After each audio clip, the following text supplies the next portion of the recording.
Hello, welcome one and all to the webinar on using conflict coaching for better outcomes in mediation. As usual, I will start by introducing Mediate Guru. Mediate Guru is a social initiative led by members across the globe. The aim of this organization is to bridge the gap between the general public and litigation. We are creating a social awareness campaign for showcasing mediation as the future, having successfully conducted various international webinars promoting alternative dispute resolution, having a reach in more than 60 countries across the globe, with an international family growing day by day. We strive to provide you with the best lecture series through the best speakers across the globe so that you can have an additional value today. As for today, I feel honored to present our first Lebanese speaker, Ms. Michelle Arbid. Ms. Michelle is a Lebanese-American conflict management consultant who has a background in mental health, hygiene, and specialized field experience in working with vulnerable populations. She currently serves as an alternative dispute resolution advisor for the United States Federal Emergency Management Agency and has her own consultancy, Conflix Management. Previously, she worked as a therapist and social worker in the Lebanese prison system, where she became interested in the role of corruption in complex conflict and the psychology and the neuropsychology of conflict, leading her to pursue a Master of Science degree from Columbia University in negotiation and conflict resolution. While living in New York City, she worked in research on the Sustainable Peace Project at the Advanced Consortium on Cooperation, Conflict, and Complexity at the Earth Institute of Columbia University. She later moved on to work with underserved and marginalized communities in New York City as a harm reduction specialist before joining the United States federal government. In her work with the FEMA, she travels to disaster sites to advise on and facilitate the effective resolution of interpersonal, organizational, and community conflict. She is very dedicated to helping people deconstruct their negative beliefs in conflict and to improve the way they navigate conflict. So, without any further delay, let us begin. As for the participants, please don't forget to insert your question in the chat box. So, Ms. Michelle, I would request you take the lead and enlighten us all with your knowledge.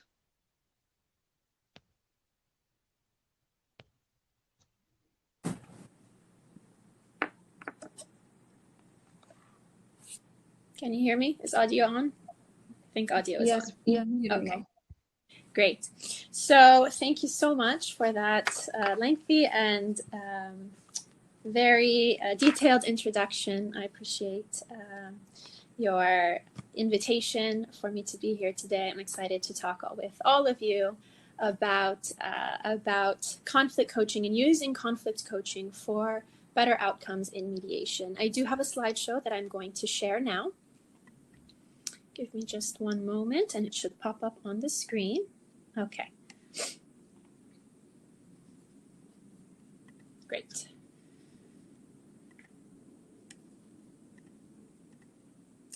So before I get started, I was going to share a bit of an introduction about myself and about how I got here to ADR and to this discussion topic. There's already been such a great introduction. I won't go into too much detail. As you already heard, my name is Michelle Arbid. I'm a Lebanese conflict management and resolution consultant. As she mentioned, I'm currently working with the U.S. federal government, with the Federal Emergency Management Agency. And this agency, what we're responsible for is responding to natural disasters that occur. So when floods or hurricanes or tornadoes, such events happen and devastate an area of the country, we set up offices to provide support, relief, aid, etc. to those disaster areas. I travel to those areas and I support and advise on the resolution of internal and external conflicts that come up in these areas. But how I got here, we've already talked about that, so I won't dive too much into it. But I think the most important thing about myself is that I really am very passionate about changing the way people look at conflict and the way that they approach it and handle it, whether that's interpersonal conflict or organizational conflict, community-based, whatever it is, if it's conflict, I'm interested in it. And that's why I'm so passionate about the topic of conflict coaching. And I'm excited to share with you all a little bit more about that. So I'm going to do my best to make this very interactive. I do request that you utilize the chat box. We will have a moderator, but I will be doing my best to monitor the chat box as well as questions come up. So here's your opportunity to use the chat box right away. I'm interested in hearing a little bit about what made you want to attend this session. And I'm also interested in understanding what you hope to get out of this session. So please share if you have any thoughts in the chat box for those two ideas. And I also want to share with you that we did do, for those of you who haven't seen it, we did do a poll on LinkedIn to just gauge what topics people were interested in for these webinars. And the top response was for mediation. The second response was for arbitration, but most people did request just mediation. Nothing more specific than that. A lot of people just typed in mediation for their response. And so mediation is a very wide topic. And so because of that, I had to narrow it down a bit. And I wanted to share something with you all that I didn't think has been covered enough in our research and our literature in the world of ADR. So another thing that I would share with you all while you're answering the poll, currently, although I serve full-time as an alternative dispute resolution advisor for FEMA, I am currently serving as the acting ombuds for the agency. And in that role, there is a lot of conflict coaching that we do. And I'm also a part of the team that is now heading up a new conflict coaching program at the agency. So a lot of the information that I will share with you today has come from that experience and that research.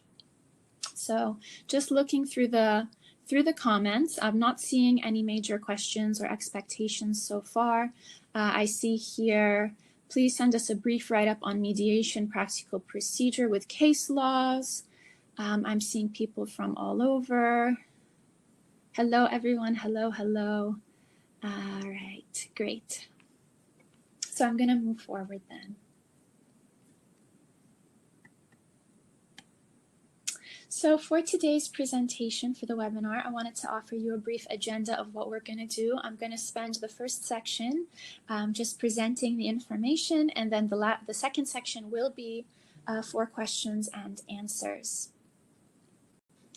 So the first piece, we will define what coaching is first. Before talking about even what conflict coaching is, we need to define what a coach does and what coaching really means. We're going to discuss conflict coaching after that specifically. Then we'll explore how it relates to mediation, and then we will go to question and answer. So for the first section, before we move on, I wanted to check in with the poll that has been preloaded. Okay, so I think we're missing one of the options. Can we actually, is it possible to edit the poll because one of the response options might be missing? Actually, it's fine. Never mind. So just, it's fine. If you want, actually, I can give you the results. Okay. Okay, so the results were 68% chose I'm an attorney or currently studying law, 10% chose I have a background in social sciences, and 20% chose the other. Okay, so 67, 66 something, I think you said, % of people in this webinar today are coming to the field of ADR with a background of studying law.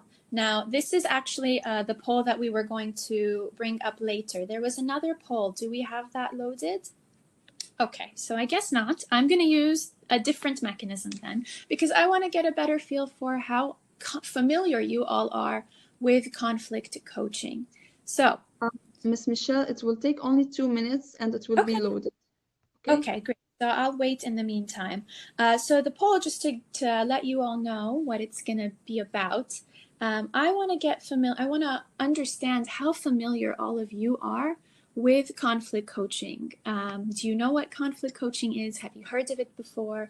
Are you trained in it, etc.? So once we get that loaded, they will put it up on the screen and we'll move on from there. Okay, I think it might be ready. I'm seeing it on my screen now. So I'm going to give you all just a few seconds to share your answer with me and the rest of the group, and we will dive right in after that.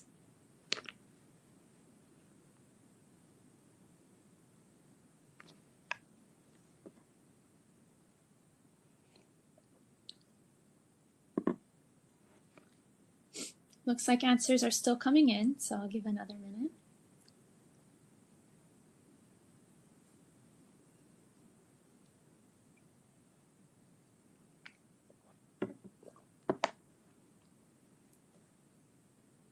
Okay, so I think most of the answers in, and I'm gonna use the results that have come through. You can continue answering, but generally speaking, it looks like most people are in that second category. So I just want to highlight that this is not necessarily a list that's in any order. I just kind of wanted to gauge where people are and also show you all where your colleagues and other people in the field land with when it comes to their experience with conflict coaching.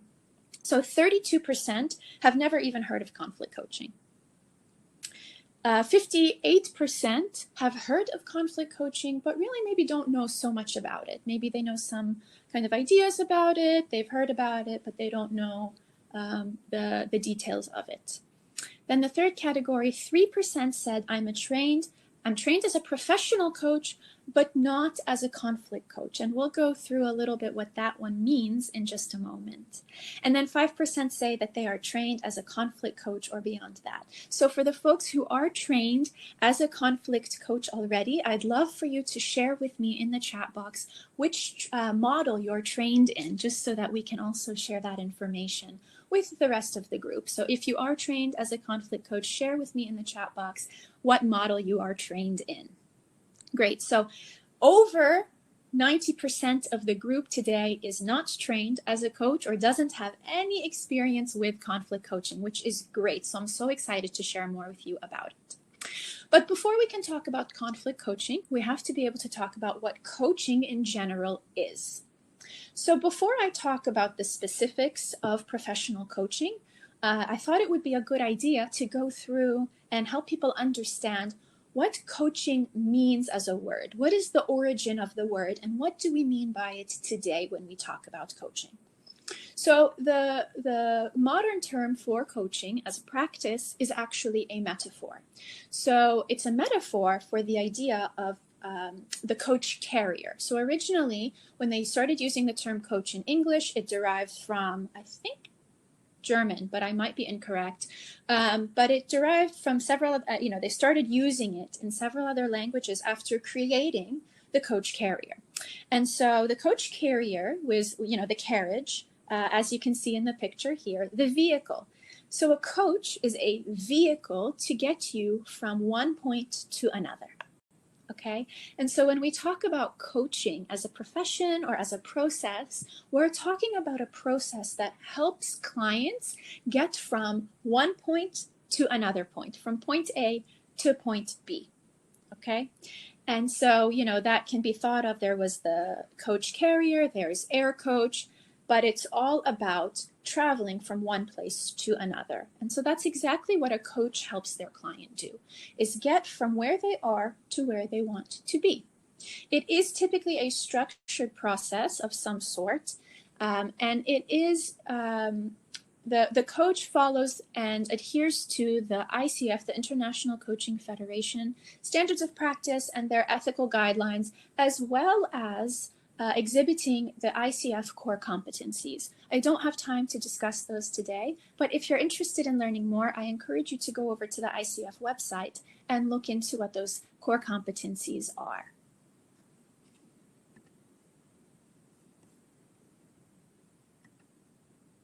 So moving on to the second part of what coaching is. So the International Coaching Federation defines coaching as partnering with clients in a thought-provoking and creative process that inspires them to maximize their personal and professional potential. So it is heavily reliant on the principle of self-determination. Just like mediation, in coaching, we rely on the client to self-determine where they would like to go. So it really involves a component of partnership between the coach and the client. And in this structured process, the coach assists the client or clients in identifying their goals and then identifying action plans to meet those goals, identifying obstacles that can get in the way, etc. It's a dynamic process that changes and ebbs and flows. It has to be flexible as well, but it's really aimed at helping the client learn rather than teaching them how to do something.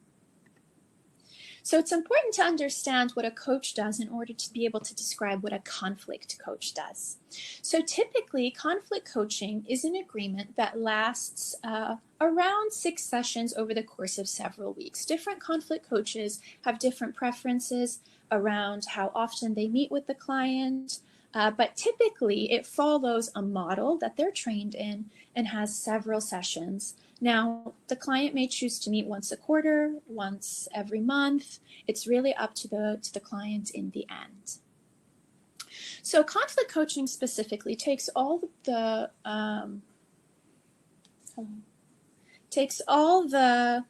concepts and competencies of coaching and applies them to a specific conflict that a client is experiencing. So it is a one-on-one process. Typically, it has happened, but it's not common to see conflict coaching in a group setting. It's usually a one-on-one process. Conflict Coaching Matters, which is one of the organizations that has developed a conflict coaching model, they have defined conflict coaching as a one-on-one process to help the parties' conflict understanding, interaction strategies, and or interaction skills. So one of the really important parts of conflict coaching is building capacity.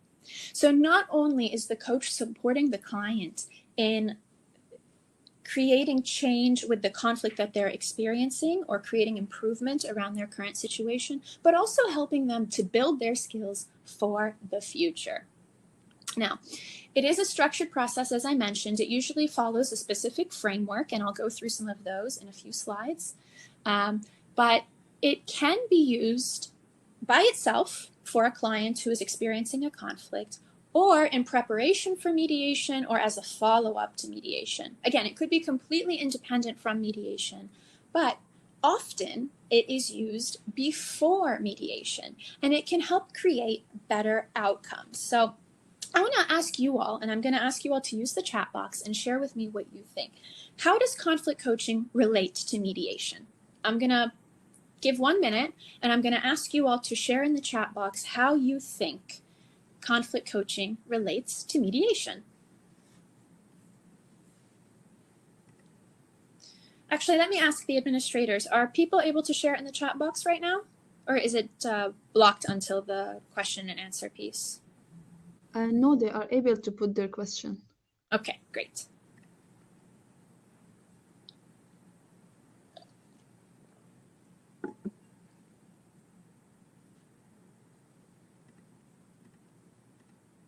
So I'm going to put the question in the chat box.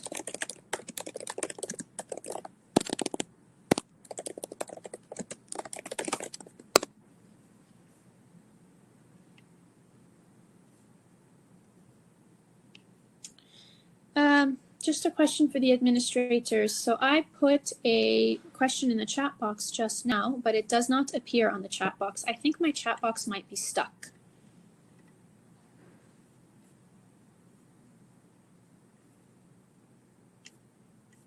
No, it is visible to us, but it will take 2 minutes for people to reply and for you to see.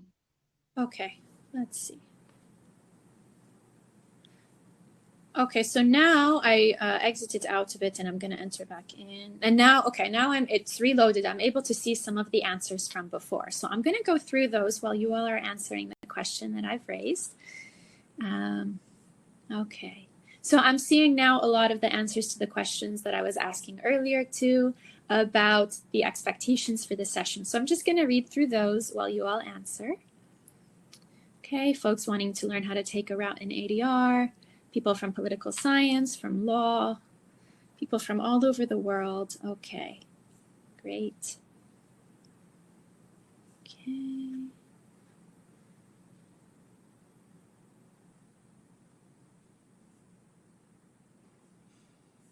Excellent.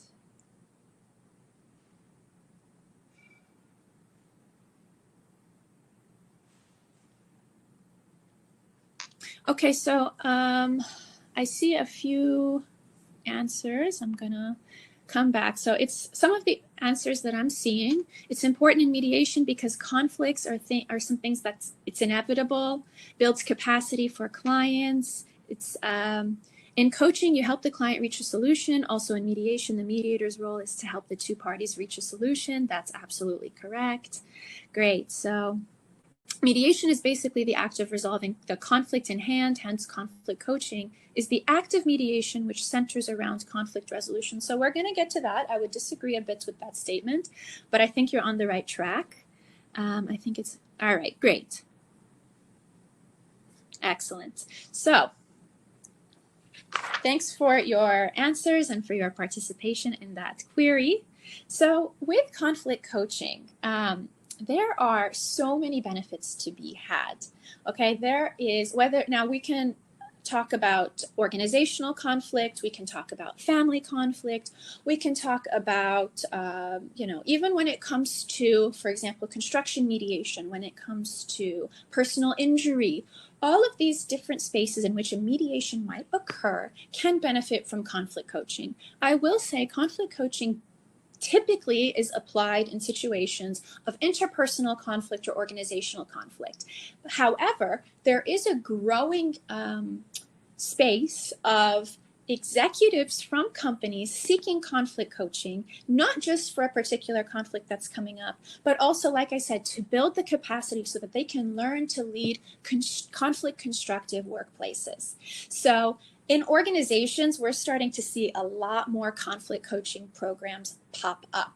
And that is because often in organizations, conflict is really costly, right? So I've added some statistics here. I'm not going to necessarily go through all of them, but the fact is that ultimately we are losing money as an organization when our people engage in conflict. If I am going through a divorce, let's say, if I'm a person who's going to a divorce mediator, I want to create the fastest, most expeditious process possible. And by using conflict coaching, I can help both my clients to create a better outcome in their mediation, but also shorten the process of the mediation itself. So we're going to talk more about that in just a second. I have another, can we load the other poll now, just for anybody who didn't answer it? We have the second poll that I had requested. Perfect. Great, thank you so much. So there's another poll that I've put up, and I want to take a time out. I want to learn about, again, your journey to mediation. So we're all here to talk about conflict coaching and mediation. And how did you, as members of the audience, come to a place where you're interested in attending this webinar? And I'm going to explain why I'm asking that question while you all answer. So it's my experience that typically people come to mediation or to alternative dispute resolution from two main areas. Okay, the majority of people come to ADR from a background of law. So perhaps they're a currently practicing attorney, perhaps they are retiring as an attorney and pursuing ADR full time. But typically, most people come to ADR from a background of law.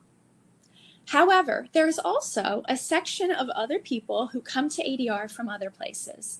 And that's why I'm asking this poll. I personally am one of the mediators that comes to ADR from a background of something other than law. Like we mentioned earlier, I have a background in mental health and hygiene as a therapist. And so I've come to ADR from an interest of helping my clients and patients improve the way that they handle conflict so that they can improve their life. Now, therapists, social workers, service coordinators, all types of different social sciences people working in social sciences could come to ADR as well.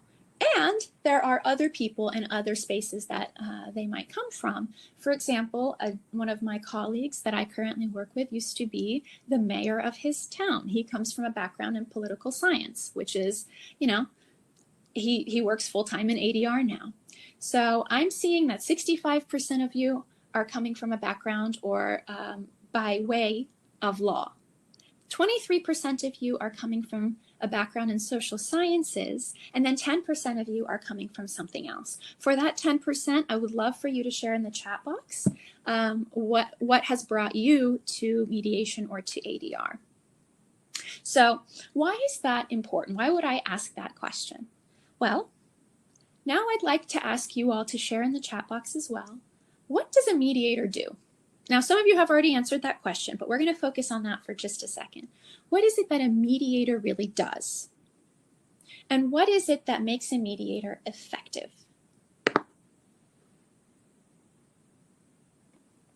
So just share your thoughts in the chat box.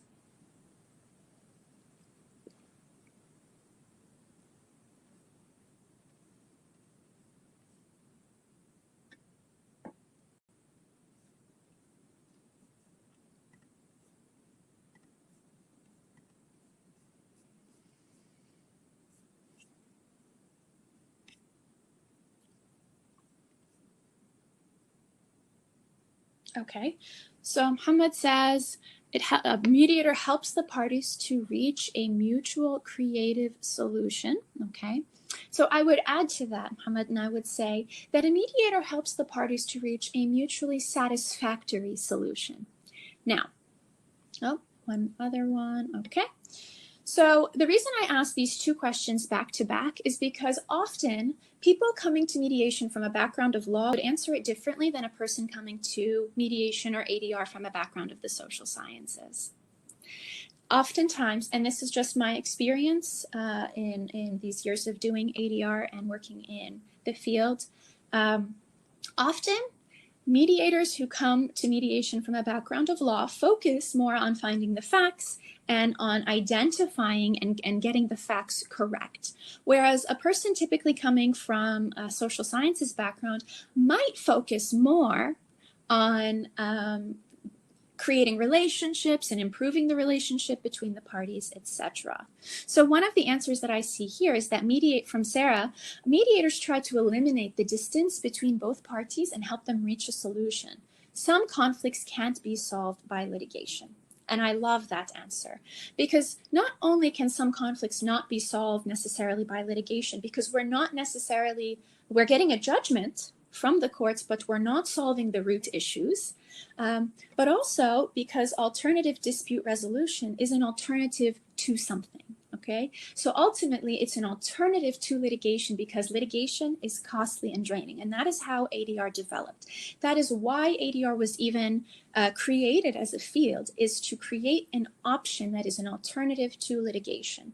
And the definition of ADR includes any process or service that uses a neutral party to assist in reaching an agreement that is mutually satisfactory for both sides. So theoretically, any process that facilitates a more expeditious or less costly resolution of a dispute can be considered ADR, okay? And it can be considered to help meet the goals of ADR, which is to avoid litigation. So that being said, conflict coaching is actually a form of alternative dispute resolution. Now, it's not often considered, it's not often cited in various charters for ADR divisions, and not a lot of ADR practitioners practice conflict coaching, again, because most people who come to mediation from a background of law. But I am going to encourage every one of you to seek out training in conflict coaching, because it will help you create better outcomes when you partner with your clients. Now, what does that look like? So as a conflict coach, like I said, you're going to have that structured process where you work with an individual. What is that structured process aimed at doing? There are several different models, and I'm going to show some of them on the screen. These are only 3 models. There are others out there, but these are 3 of the bigger names in the conflict coaching world. And if you were to do a search of conflict coaching models, you would find even more than this. But what I would recommend is seeking some training, because what you can do then, number 1, you will be helping your clients to create clarity around their goals and around their attitudes for the conflict that they're experiencing. So the conflict coach will work with the client to help them deconstruct what they're experiencing in the conflict, what their attitudes are, what their beliefs are, and then it will help them identify what their ideal outcome is. So once they've identified that ideal outcome, the coach will then help them in future sessions to identify the tools and the strategies, the communication mechanisms that they need to be able to do that. And what that helps them do pre-mediation is it helps them come to the mediation table with clarity and ready to face the conflict. So often when people come to the table for a mediation, they're simply not ready. And what it could mean is that they're still too emotional to think clearly, or that they're still feeling uncomfortable, or that they haven't clarified what it is that they want to get out of the mediation process. So when you work with the clients coming pre-mediation to the table, when you work with the clients who are coming to the table before the mediation, you can help them get that clarity. And when you're able to offer them that, they're going to come to the table and have a more practical and pragmatic conversation that will reach a mutually satisfactory solution sooner. So whether that means that you're working in a family mediation, you will help them navigate that more effectively as a conflict coach. But if you're talking maybe something that's involving settlement, the settlement process, or even if it's shuttle mediation in a settlement process, you will be making that more expeditious. So this is cost effective for clients, because ultimately mediation is also very expensive. It's not as expensive, of course, as litigation, which can cost hundreds of thousands of dollars, especially when we're talking about for an organization, which is why you see these conflict coaching programs popping up all across the country, all across the world. It's because conflict coaching helps shrink the amount of resources and time spent on any given conflict. So I hope that helps clarify a little bit how conflict coaching can create more expeditious and better outcomes for mediation.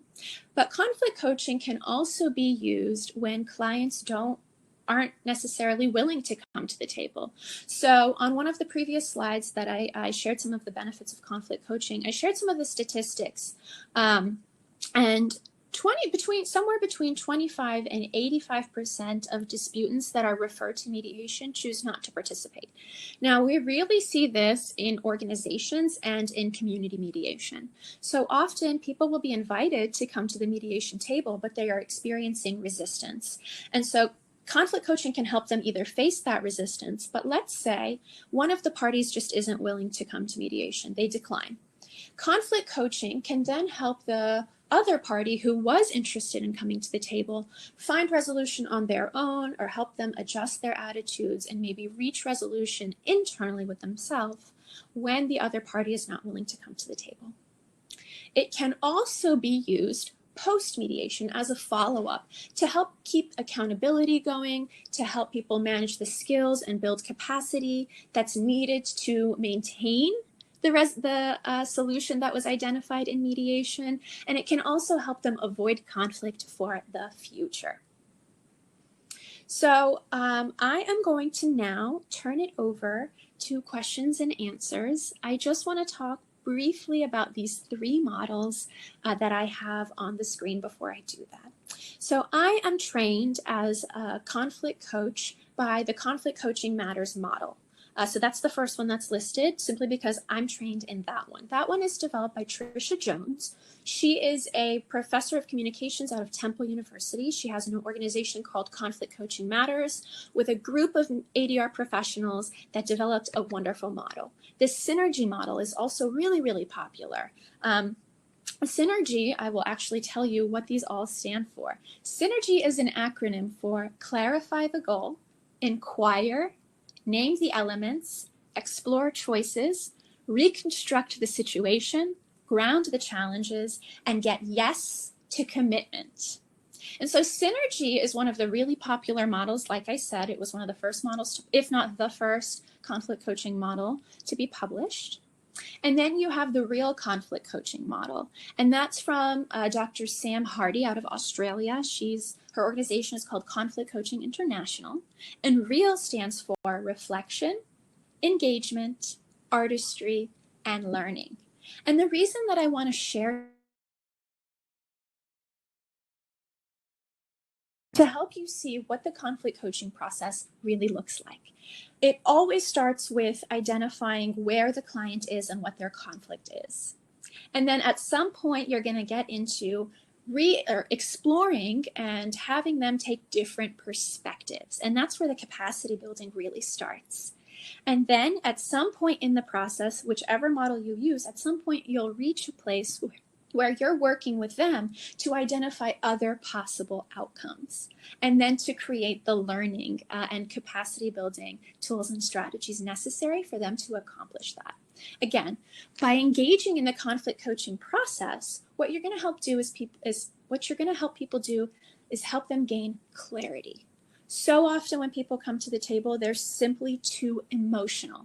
And that can apply to in corporate mediation. So I'm thinking now, for example, about executives. When executives are engaged with each other and or an organization needs to engage in a mediation, let's say in construction, whatever it is, without having people explore the situation and deconstruct it and understand how their ego is coming into play, because ego is a huge driver of conflict, they're likely to stay very positional.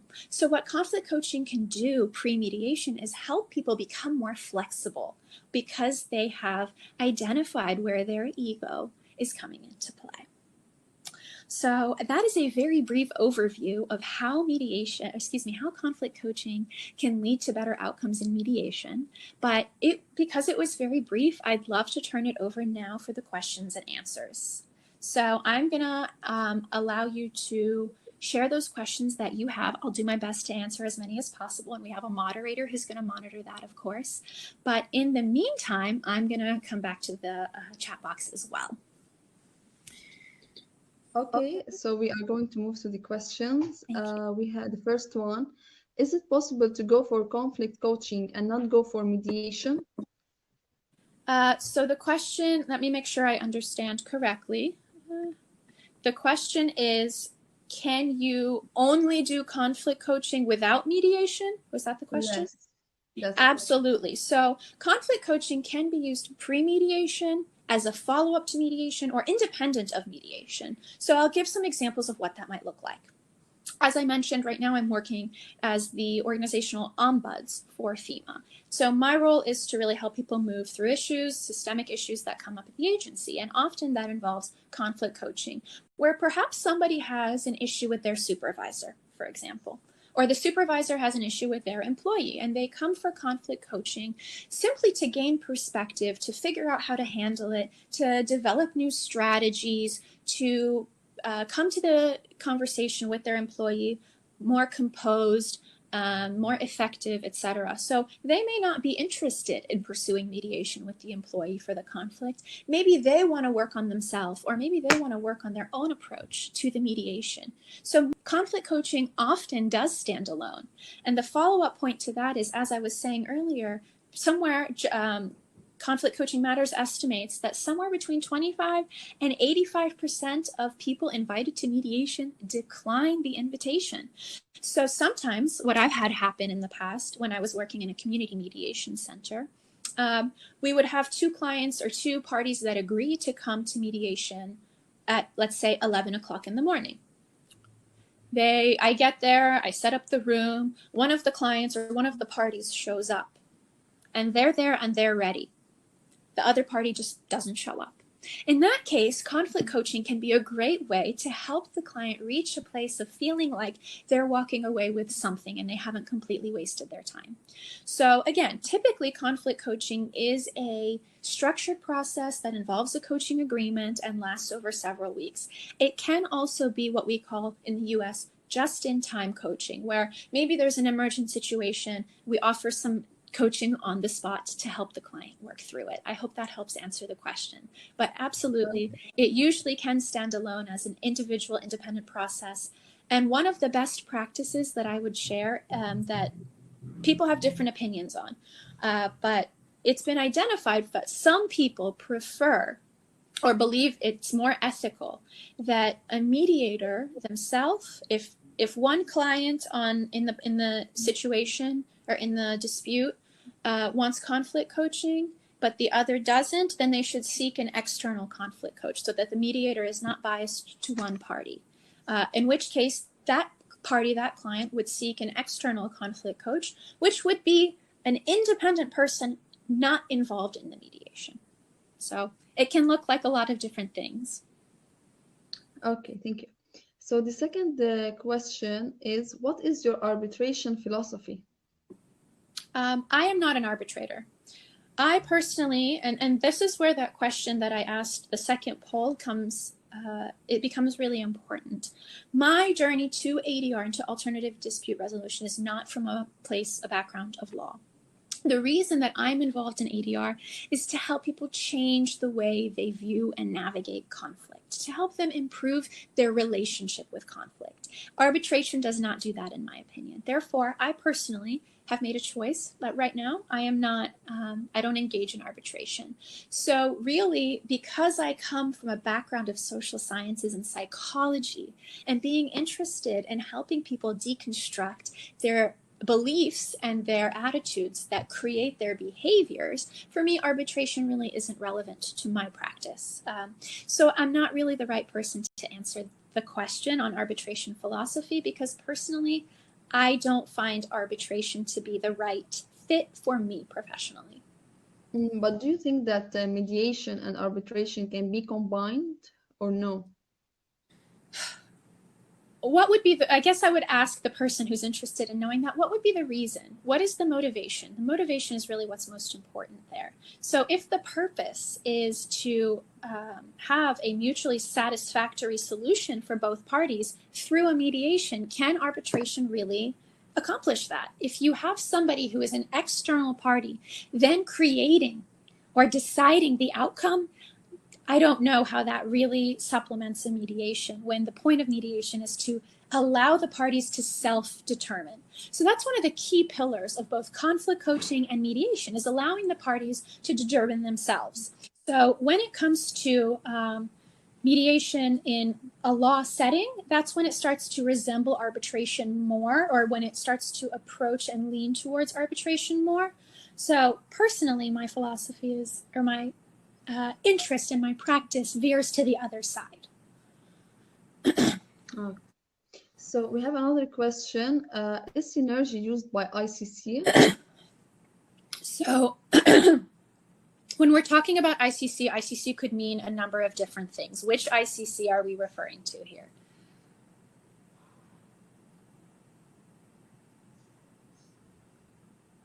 I didn't hear.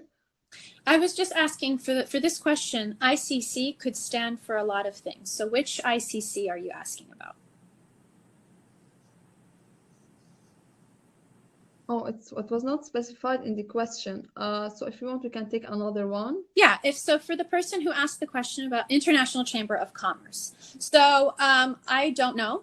I don't know the answer to that. Again, I am not an attorney, so maybe an attorney could answer that question. It is, however, what I would say, if you're looking for kind of credentialing or recognition, what conflict coaching is recognized by is the ICF. So the International Coaching Federation, which is completely different, I recognize that, but there are synergy and conflict coaching matters. Both of their models are recognized by the International Coaching Federation because they adhere to all of the core competencies of the International Coaching Federation. So this applies for both people who are mediators and other forms of ADR advisors, etc., but it also applies to people in the social services. Okay. So another question, from your experience, did you ever face people who would refuse coaching for the lack of trust in coaching and prefer mediation? Absolutely. So often, well, okay, let me backtrack. If a person has mistrust for conflict coaching, they're likely to have mistrust for mediation as well. So trust is a very tricky issue. The biggest and there are two really important parts of conflict coaching, in my opinion. They're all important, but the kind of majority of the work is in creating partnership and trust with the client. So that's an obstacle. So there are clients who come to the process sometimes with a lot of trust, and there are clients who come to the process with zero trust. And it is my role then as the coach to meet them where they are, to partner with them to create a trusting relationship. So it's up to me as the coach to navigate the relationship in a way that creates trust and rapport. Now, that could also apply to mediation. Often people come, whether it's a formal, like legal version of a mediation, whether it's like a corporate mediation or if there are attorneys involved, etc., or if it's a more interpersonal, workplace, community, family mediation, etc. So people come with mistrust all the time, but I don't necessarily, I don't think that if a person would come with mistrust to conflict coaching, they would absolutely be more comfortable with mediation. They might be, it just depends. But even as the mediator, it is your role to create a confidential, neutral, trusting atmosphere. So those skills apply to both options, both mediation and conflict coaching. The other part of that, because I mentioned that there are two things, the other part of that is asking powerful questions. So when I asked that question earlier about what is it that a mediator does, I asked that question with this point in mind. Often, mediators who come from a background of law tend to be really more interested in kind of diving into the facts and understanding the facts. Some of the mediators who come from social services might be more interested in understanding the relationship, the psychology, the interpersonal dynamics. Again, that's a generalization. It doesn't always apply. It's just an observation that sometimes that can occur. So what I would say is that successful mediators are successful because they know how to ask the right questions. And so conflict coaching can often be used in caucus because let's say a mediation isn't going well or it isn't coming to the place that it needs to come to. The mediator could pull a caucus, and in the caucus, they could be working with the client that maybe is experiencing or expressing resistance or mistrust or whatever. And by asking the right questions, they can help move the mediation from a stuck place, from a place of standstill, of stalemate, forward. So again, coming back to those two things, one, creating trust and rapport is one of the biggest and most important skills of both coaching and mediation. And number two, asking powerful questions. And that asking powerful questions is one of those ICF core competencies that's covered by the International Coaching Federation that recognized conflict coaching models all teach. So that's really where mediation and conflict coaching overlap and kind of intersect, is those two skills. Now, there are others as well, but those are, I think, in my opinion, the two biggest and most important skills. If you can manage those two skills effectively, then everything else will become much more accessible in the mediation process. I hope that helps answer the question that was asked. It sure does. Okay, another one. Which process will capitalize on the best features of the dispute? Would capitalize, I'm sorry, I didn't understand the question. Can you read it again? Which process will capitalize on the best features of the dispute? I'm sorry, I'm not understanding what that, capitalize on the best features of the dispute. So I think what that might be asking, and maybe tell me if you understood it differently, or for the person who asked the question, if you intended something different, please share in the chat box so we can come back and clarify. I think what you might be asking is maybe how to identify which process would be best for the dispute. For any given dispute. I'm not really sure how do you capitalize on a dispute? The purpose is actually to do the opposite. We want to be utilizing less capital through alternative means. Yes, so we'll move to next question, and if you want, you can clarify in the chat Yeah, box. please. If the person who asked that question could just clarify more what you mean about it, that would be helpful so I can answer the correct question. Thank you. Yes, so now, is synergy used in restorative justice? So restorative justice is an interesting kind of space. Conflict coaching can often be a preparation for those conversations. Synergy is one model of conflict coaching. So let's say you have a restorative justice center. They may decide to train their people in a conflict coaching model. They might choose synergy, but synergy is just one model. So, it's one belief. For those of you who are familiar, for example, with emotional intelligence, there are a lot of different models. There's the the Daniel Goleman model. There's the model OKA model. There's one out of King's College that looks at it like trait intelligence. There are all these different models and ideas and possibilities, but those are all backed by different theories. So synergy is one model. Now, there are many other models like I mentioned, but synergy itself is not the only type of conflict coaching. It's just one model that helps us move. Like any other profession, like any other job or practice area, there are different models that we might have in our toolkit, but they're just tools. We are the vessel. Coaching is a vessel by which people get, again, from point A to point B. Okay, so that was all. Thank you, Ms. Michelle, for such an interactive, vibrant, and knowledgeable session. I would also like to thank the participants for joining us today, and I would request to fill the feedback form that is sent in the chat box in order to receive your certificates. So thank you again for. You have something to add? I'm seeing a couple more questions that I was going to answer in the chat box, if that's okay. Do you want to answer them? Sure. Okay. So I see here there was a question from Zaina Sobh. In your opinion, what are the best master's programs to pursue in order to be ready for conflict coaching? So what I would share is my experience with my own master's program. I did the master's program at Columbia University in New York. What I would recommend is doing exactly what I did. I made a choice to pursue much of my certifications outside of my master's program. And the reason that that was helpful is, one, because it allowed me to network. Two, it allowed me to experience different, styles and different thoughts in different places and contexts. So I would encourage you to also look into some of the programs that I mentioned, some of those models. All of those models you can get trained in. Like I said, am trained in the Conflict Coaching Matters model. I've done the basic module, advanced one, and advanced two. So I've done all three of their modules. It's very in-depth. Again, I can only speak to that one because that's the training that I have. But I would encourage you to reach out to the organizers of those. If you're interested in pursuing those trainings, reach out to them and talk to them and see which one seems like the best fit for you. But I don't necessarily know of any master's programs in conflict resolution that are going to train you to be a conflict coach, because that is something that's very specific. Coaching is a practice that, we talk about coaching as this, it's a very common word.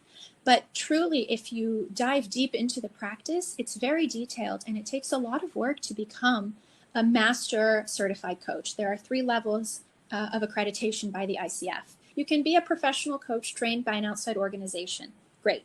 But if you want to be ICF certified, you can be either ACC, which is Associate Certified Coach, PCC, which is Professional Certified Coach, or the highest of that is MCC, Master Certified Coach. And that one is hard to get to. So I really encourage you to seek out those training programs separate from a master's program, because it's going to help you dive deeper and build the necessary skills to help your clients in a more profound and impactful way. Okay, so you have any questions that you would like to answer, or you are done? I'm just wondering, did we ever get a clarification to the question about the one that was asked earlier about capitalizing on? I don't think he clarified in the chat box. Okay. Well, then I think that we are almost at the end of the time. Yes, so thank you again for such a knowledgeable session. I would also like to remind all the participants to fill the feedback form that is sent in the chat box to receive your certificates. So thank you again for joining us today. If you want to keep up with any updates from Mediate Guru, please follow our social media platform, and you can join our WhatsApp group that is sent in the chat box. So thank you again for joining. Stay safe, stay healthy. See you soon. Thank you, Miss Michelle. Thank you all. Thank you all so much for having me and for your active participation. I look forward to hopefully joining again and hearing about people's journey with ADR and with conflict coaching specifically. So if you Yes, have any questions about it, you can reach out to me on LinkedIn. I'm happy to answer those questions on a one-on-one basis. I can't answer all of them necessarily. I may not have all the answers, but the ones that I can answer, I'm happy to engage one-on-one if you have those questions. we look forward to having you again too. Thank you. Goodbye.